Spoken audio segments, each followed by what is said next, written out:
Halo everyone, kenalin aku Ara dari Universitas Andalas, Fakultas Ilmu Sosial dan Ilmu Politik, jurusan Ilmu Politik Angkatan 2017.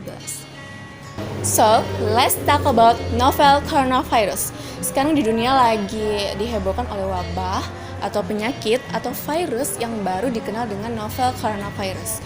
Per tanggal 27 Januari kemarin, sudah ada 2.700 orang yang terjangkit virus ini, dan 80 diantaranya menjadi korban yang meninggal dunia. 2019 of coronavirus or 2019 NCOV diidentifikasi pertama kali pada tanggal 31 Desember 2019 lalu, tepatnya itu di Wuhan, China. Pada saat itu ada seorang pria berumur 61 tahun yang menderita pneumonia yang cukup parah.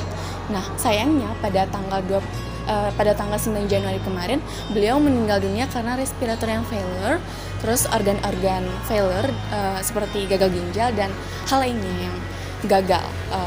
Diketahui bahwa pria ini merupakan pelanggan reguler dari Huana Seafood Market, di mana Huana Seafood Market tersebut diduga sebagai sumber outbreak-nya coronavirus.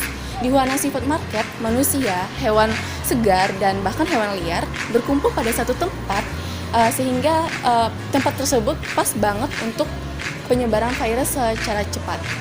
Oke, soal yang sama kita lihat dari kelas balik kita di 2002 atau 2003, mewabahnya virus SARS, kalian ingat, dan virus MERS di 2012 yang in this case sama lah dengan coronavirus, yaitu zoonotic virus, yaitu yang artinya berasal dari binatang, in this case-nya itu kelelawar yang berkelanjutan ke hewan-hewan lainnya sebagai carrier, lalu berlanjut ke manusia untuk diinfeksinya. Nah, menurut Journal of Medical Virology sendiri, saintis China tuh sudah mencoba untuk mengcompare antara protein codes yang ada di coronavirus dengan protein codes yang ada di hewan lainnya yang biasanya menjadi host of coronavirus. Dan hasilnya mengatakan bahwa protein codes yang ada di coronavirus sama dengan protein codes yang ada di ular.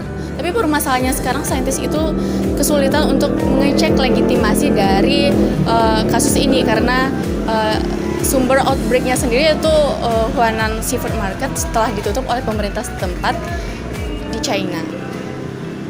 Oke, pemerintah China pun sempat meremehkan kasus ini karena pada saat itu, pada kasus pertama orang yang meninggal karena virus ini, ada 8 orang yang tiba-tiba muncul dan menyebarkan isu-isu berlebihan tentang virus ini. Kemudian beberapa hari setelah itu muncul di TV dokter spesialis paru-paru yang kebetulan dekat dengan pemerintah China mengumumkan bahwa pneumonia ini under control, atau kita bisa bilang nggak separah yang orang-orang bilang. Tapi dibandingkan dengan kasus SARS 2002 dulu, emang benar kalau pemerintah China lebih gercep lah atau gerak cepat dan jatuhnya itu lebih transparan untuk menghadapi virus yang terbaru ini. Oke, kalau kita ngomongin China, ngomongin coronavirus, ngomongin asal-usulnya itu sekiranya seperti itu singkatnya. Nah, sekarang virus baru yang menghebohkan dunia ini udah nyampe ke negara kita sendiri, itu negara Indonesia. Pemerintah sudah mengeluarkan legitimasi untuk memindahkan pekerjaan ke rumah masing-masing dengan tagar stay at home or di rumah aja. Stay at home atau di rumah aja itu tujuannya untuk mengurangi penyebaran dari suatu penyakit, yakni coronavirus. Dan yang bisa kita kerjain di rumah itu banyak banget. Kita di rumah bukan berarti kita nggak bisa produktif. Kita bisa belajar, bekerja, dan beribadah. Apabila social distancing dilakukan dengan benar, maka penyebaran virus tidak akan meningkat dengan drastis dan pada akhirnya jumlah penderita bisa ditampung oleh tenaga kesehatan serta dirawat dengan baik. Jadi mulai sekarang di rumah aja, kalau nggak butuh-butuh banget jangan keluar, serta jangan lupa jaga kesehatan ya. Jadi untuk itu buat kita sebagai orang yang bijak, warga negara yang bijak, untuk membantu negara kita menghadapi virus ini, kita harus patuh dengan apa yang pemerintah bilang, pemerintah perintahkan gitu loh. Baik, sekian video ini, semoga bermanfaat untuk teman-teman semua. Mohon maaf bila banyak kesalahan. Assalamualaikum warahmatullahi wabarakatuh.